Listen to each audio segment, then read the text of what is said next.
Welcome on, everybody.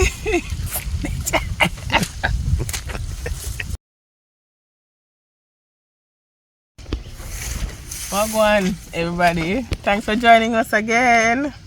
It's Nature Inspired, and today we're on the farm again. Just coming to check on a few things. It's been raining, so we're checking on what's happening at the farm. We haven't been able to fertilize because we use drip irrigation, and there's already excess water, so we haven't been fertilizing for this week, but hopefully by next week we'll be able to get some fertilizers on it. I'm standing next to plot 2 now. We were going to remove this plot and start over, but when we reaped last week it wasn't too bad, so we're going to give it a second chance and see what happens over the next 6 weeks, and then decide where we go from there. But today we're just going to be talking a little bit about markets, like how do you market your product, and how as farmers do we ensure that we get value for money and we still maintain a consistent market. So when we just started planting Scotch bonnet peppers, we planted almost 1 acre, and we had no idea where we would sell to, who we would sell to, not even know the price for peppers at the time. And we planted.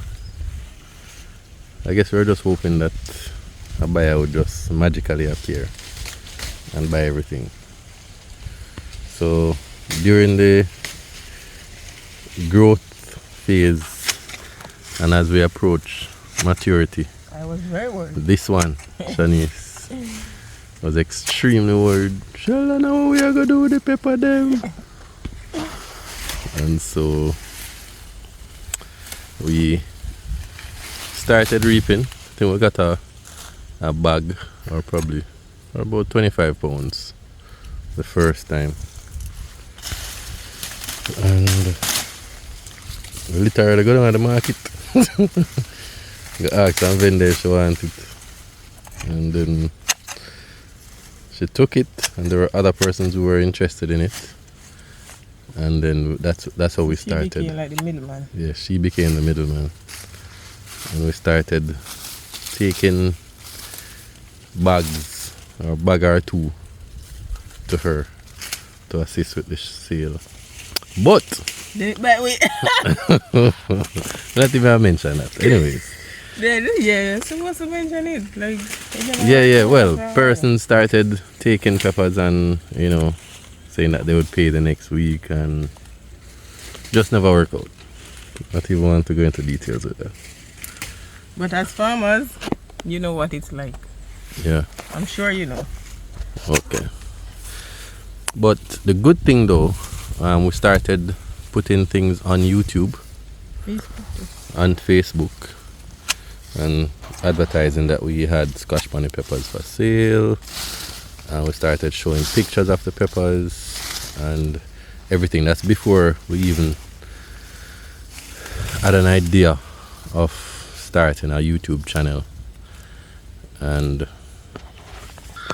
yeah, We got some vendors. when we started putting it on Facebook, we realized that there were a lot of persons out there who were interested in Scotch bonnet peppers, and so this guy reached out to us. He was like a middleman for an exporter, and that's when we sold the largest amount of pepper one time. I think it was like 400 and odd pounds. 300. It was 300 and odd pounds, and the guy came and helped us. Like, we walked the field, but I wasn't there. Shanice was there with some other person. Yeah.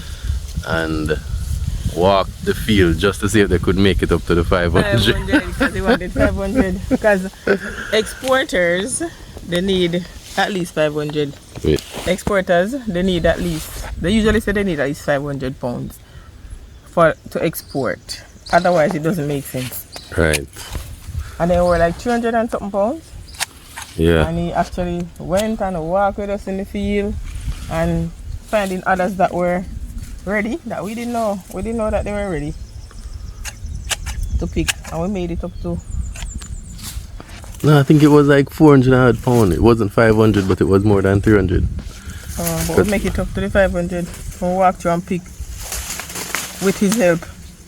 Would get the 500? I think so, or close to it. Yeah, man, I think we got close to it. I think we were close to it, and that's how we entered the export market, and we knew about the export market, and other persons reached out to us, other exporters, so from Facebook. So other exporters from Facebook reached out to us, and there are a number of local, what we term as higglers, and they reached out to us as well, and that's how we started selling peppers. We had no idea of who, what, when, price, anything. We started, and with a leap of faith, a lot of persons, I would say, nervous, wondering how you take that thrust, that deep dive into anything. Persons have asked us. Yeah, but number of persons. It didn't seem like it was a risk. It didn't seem like a huge risk. Yeah. I don't know why. I guess it's something that you love or your passion. So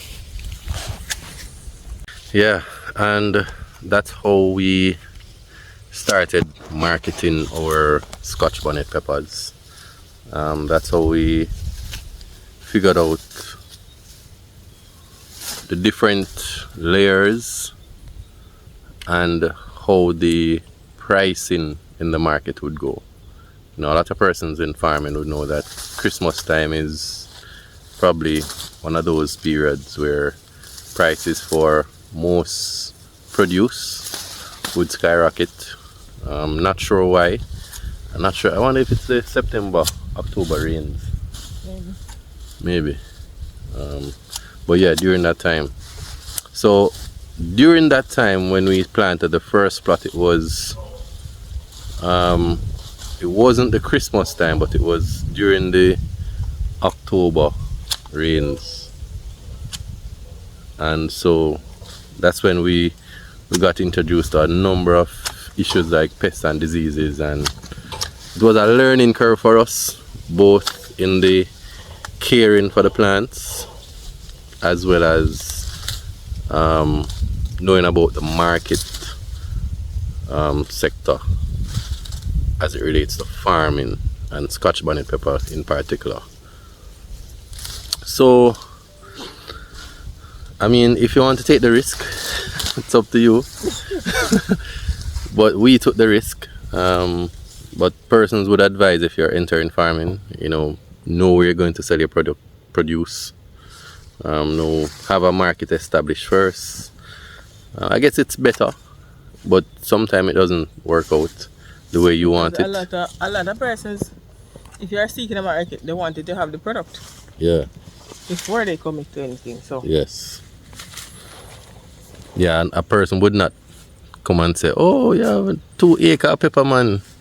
Link me when it's ready." No, they want to see the product, and they want something now, And then the other thing we notice is that most persons want green peppers. So that was another issue. So every week you can reap from your Scotch bonnet pepper field. However, every week you're going to have issues with having a lot of ripe peppers. After a while, like when it just starts. Yeah, when it just starts. Yeah, you might have a lot of green. But eventually it's going to be predominantly ripe. Especially if the time is hot. We notice that. So that's when we discovered another part of the market. Yeah. Yes. processors, and a lot of processors prefer the ripe peppers, Scotch bonnet peppers, ripe yellow, and it would help with the making of the yellow sauce. Especially local processors, you know, that would make sauces. So Spur Tree Spice, there's a local processors close to us, Ashman's Foods, yeah, and there's Walker's Wood, and I think there's the one in St. Thomas is Stanmark. Yeah, I think Stanmark. Yeah. You have a lot in all over the island. You just have to search and see what's close to you. But market is there for Scotch bonnet peppers. Market is always there. It's just that the market probably not fetching the right price or the ideal price that you would want.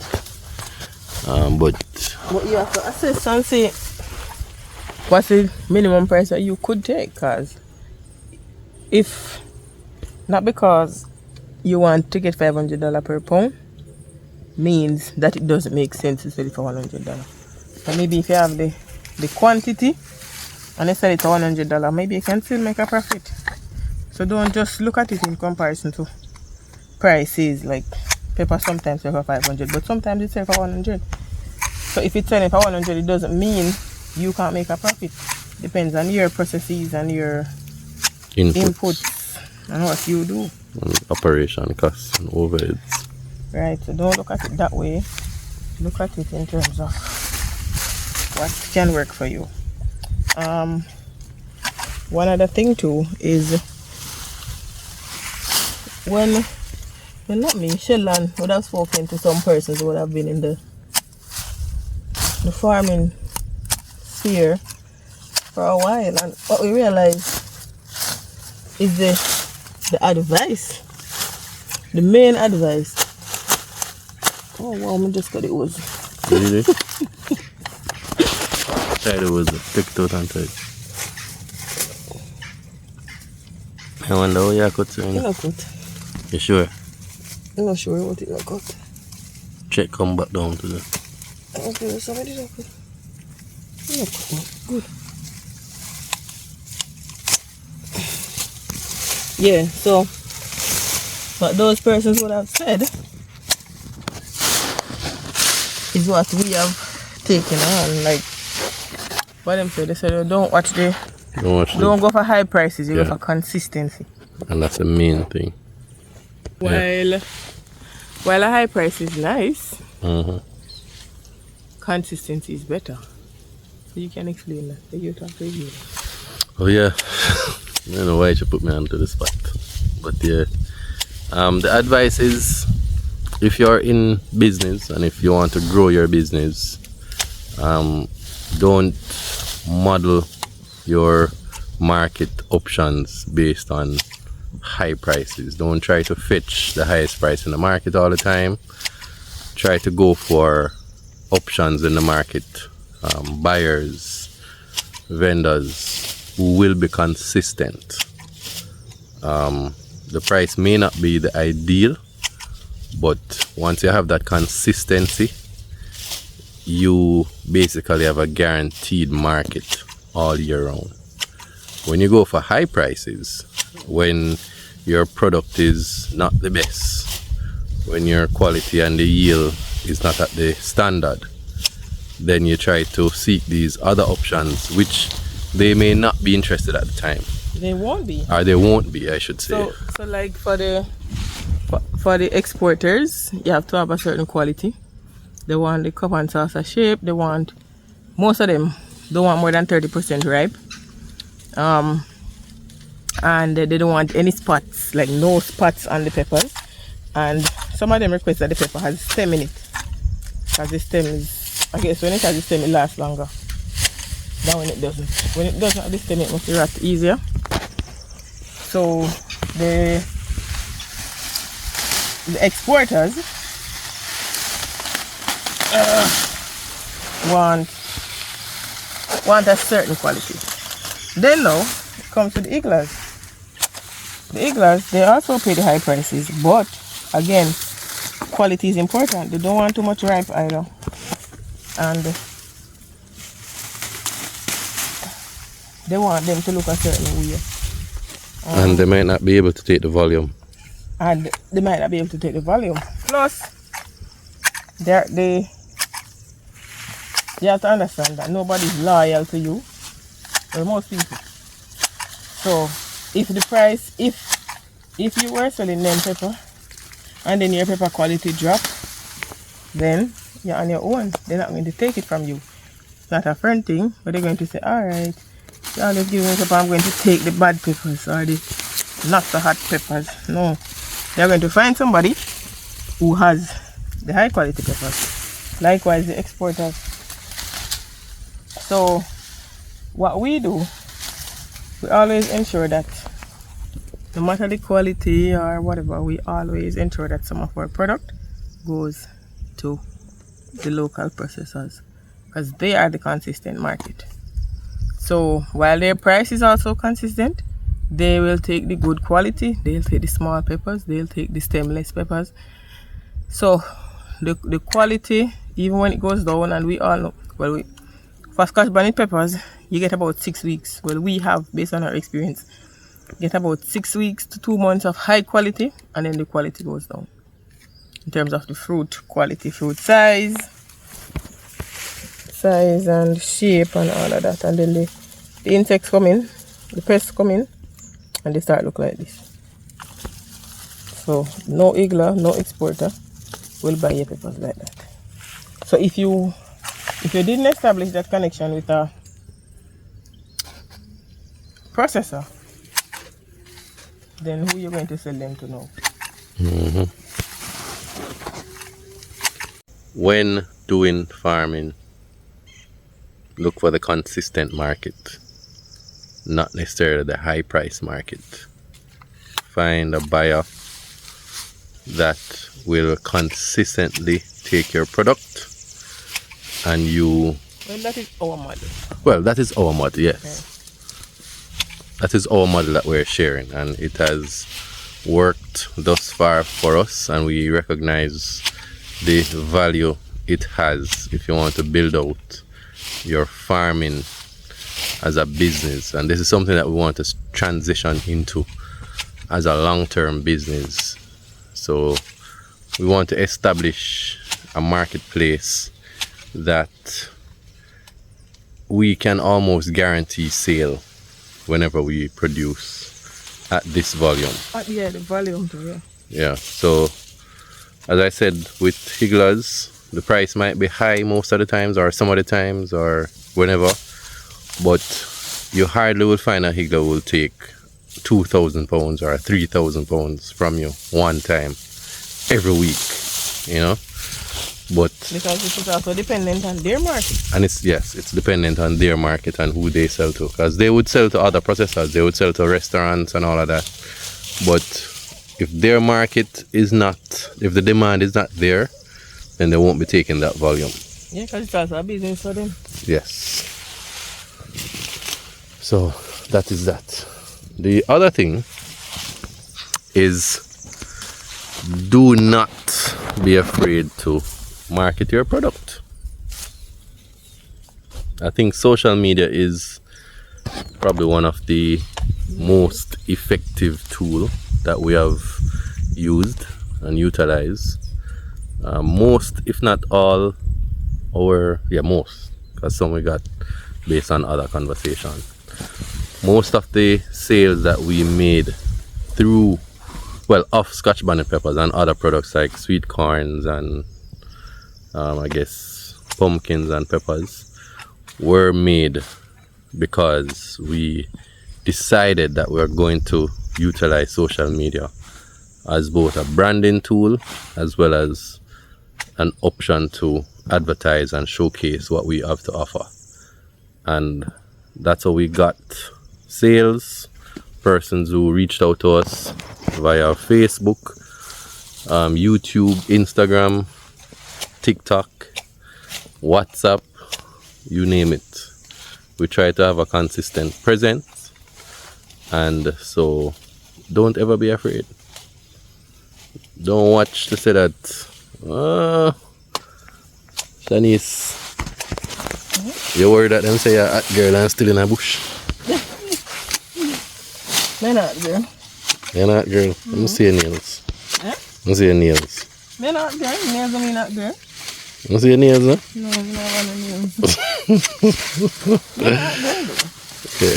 But don't be afraid to embrace your love and your passion. You know, whatever it is. There's this song that kind of hurt my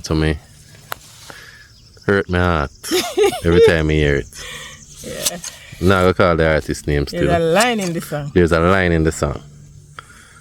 And the artist say, what if I could do no better than farming? When really I said this? So what we interpret that to mean is that farming is not something that you aspire to. Yes. Farming is not one of those Glamorous, high paying, high demand. pretty and sexy job that the general public would aspire to do. Oh, you want to change the face of farming? You don't have to be dirty and unkept Yeah. to be a farmer. And farming should not just be viewed as a subsistence sort of vibe, where you just farm for your household or to supply a marketplace, but always aspire for something great, for something bigger. Yeah. Always view it as an investment and not just Investment of your time, investment of your money, investment of your sacrifices, everything that you sacrifice. effort. I think it's easy for there, so in a rain, in a sun, With all this stress. all this stress. With Look at take up my this things. whisk and bush. And don't believe that Shanice is the only one that's working. I am the only one.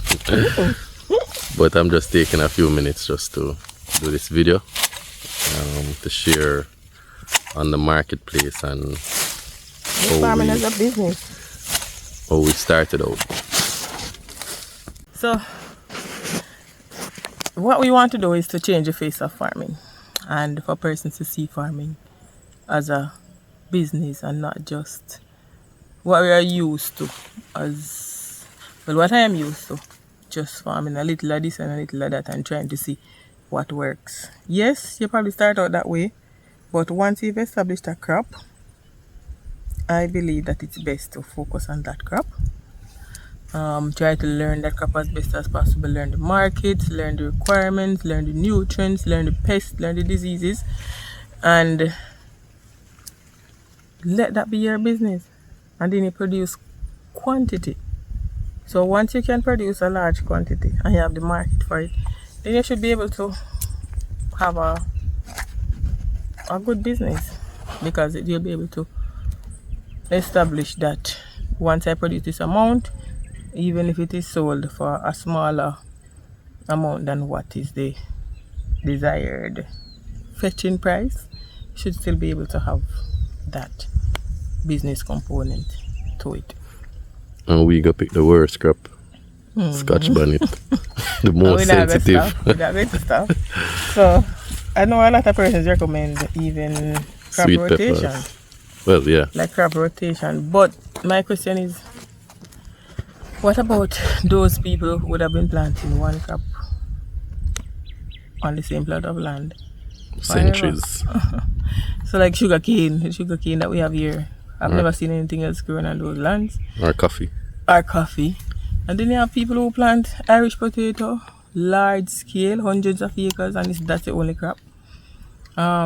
So we need to figure out then, like, how do we replenish the soil, replenish the nutrients, and just ensure that the soil is of a high quality, while still focusing on that one crop. Because for me, if we plant Scotch bonnet now, establish a set of customers, set of buyers, and the next 6 months we plant something else, we have to get another set of buyers, and then So I don't plan.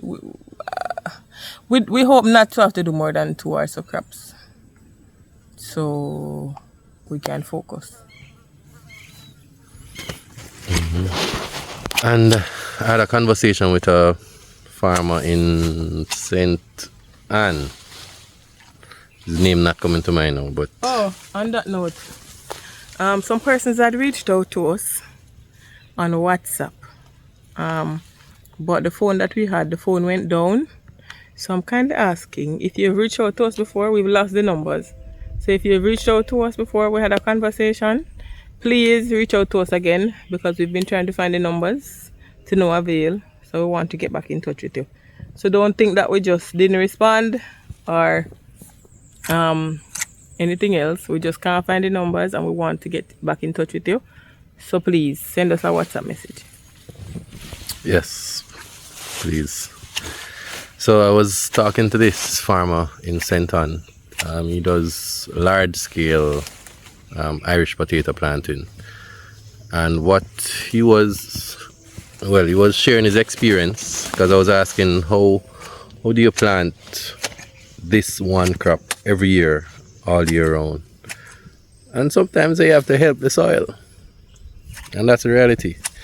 And by helping the soil, he uses organic matter.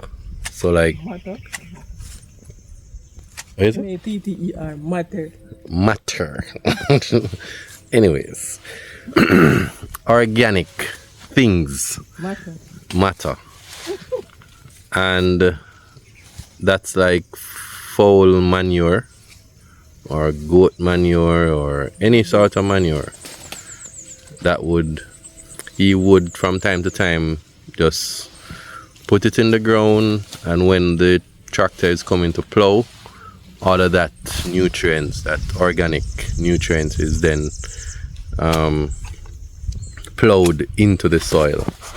And that's how you maintain good soil quality for the crops and having the natural, as close to natural as possible, the soil constituents.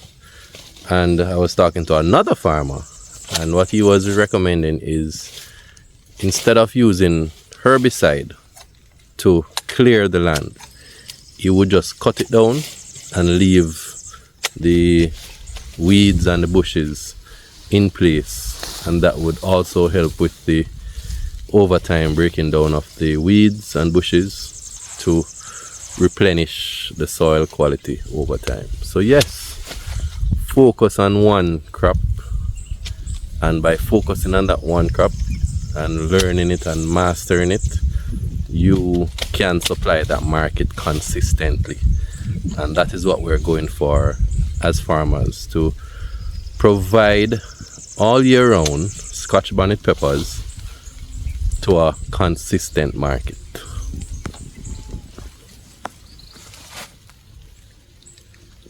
Me wanna work. What's your favorite tool on the farm? Why?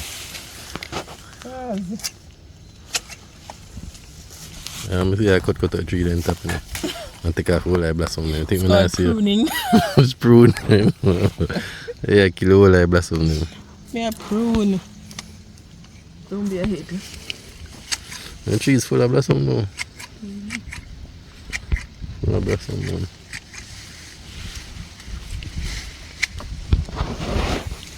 Yeah, man. How do you know when to stop giving your Scotch bonnet crop nutrients? How do you know when to? Yeah, Nita. Yeah. When I hear your voice, say give it no more. For me, when it start look like this. You disgusted, you don't want to work for nothing in life. My God. But I think it's the yield. It has to do with the yield. Yeah, man, once you put it There in was, the water and you I may confess. So, about 2 months ago? Well, about 2 months ago. Or 3 months ago, I don't remember. About 2 months ago. We were picking, We are pick like 1,200 pounds per week. And I said, wow, nice. And then we missed a week. And then we came up and we got the support, the laborers to come in and assist with reaping. And I tell you, I'm excited, you know. But that is part. Me that tell you say, don't expect much, because based on the blossoms and the number of small fruits that I was seeing, like I was anticipating reduced yield. Yeah, well, should have won, but I was optimistic. I say, nah man, think they want to go on. Optimistic and unrealistic are two different things. You're unrealistic. I'd say thing. Go ahead. Nah man. So when the people them call and say them finish, it was like probably 11 o'clock, 12 o'clock. I say finish. Nah man, normally all 3 o'clock people still are picking. People them say them finish about 11 o'clock. When me reach up here, can you believe? Only 2 bags. Only 2 bags of pepper alone. And market that 1 bag, most times we around 35 pounds. So that's 70 pounds of pepper. What is that? Of course. I tell you, immediately, I say we cut down everything. No man. But what? 2 weeks later we get like 300 pounds. Yes. And 2 weeks after that we got, probably about 3 weeks after that, we got about 300 pounds, which is around 8 to 10 bags. So I guess with farming, similar to life, it's cycle. Oscillations. So oscillations, I should say. I taught Chinese that the other day. Yeah, you taught me that. Yeah, how you teach me that? Alright. Yeah. So it may not be the best or the ideal all the time. And so it's going through a phase right now. And we kind of understand, because we weren't consistent with the nutrients. And the next crop, we're going to be ensuring that a lot of mistakes that we made with this crop and other crops, we try to reduce those as much as possible, because it can cost you in the long run. But yeah, we're at it, man. Nah, give up. So go register your business, make it official, register your farm and start there. There are opportunities too when you're registered. Grants and things that you could get. We haven't gotten any yet, so but hopefully one day we'll get one. But register one and start making it official. Yeah. And I must give a shout out to Radha. I must say that, you know, with everything in life, it's not the ideal, it's not the best, but they have certainly been a support with a number of items or inputs into the farm. It's not a lot, but it's still worth mentioning. To go around to. Yeah, it's a lot of people to go around to, but it's still worth mentioning though. I just want to give a shout out to Radha for that, and to the others, the private sector, first, and on all the other agencies, are, what do you call them, distributors or farming stakeholders. I mean, they would have their interests because they're trying to sell a product, but they do impart a lot of knowledge as well, and you have to take what you can from it. Ask the questions that you need answers to. Yeah. Just don't take the information. Ask your questions that you need answers to, and you'll get the answers to those questions. So the Ministry of Agriculture has their tagline, changing the face of food. So as farmers, small farmers, medium farmers, let us change the face of farming in Jamaica. Especially the youth. Especially for the youth. Change the face of farming. Farming is a good thing. Farming is a good business. It's a low initial investment. You can start small and then grow with discipline. So let's change the face of farming. Are you up for it? Thank you for watching. Continue to join us on our journey. We'll try to post more often. Remember to like, subscribe, and share. See you soon.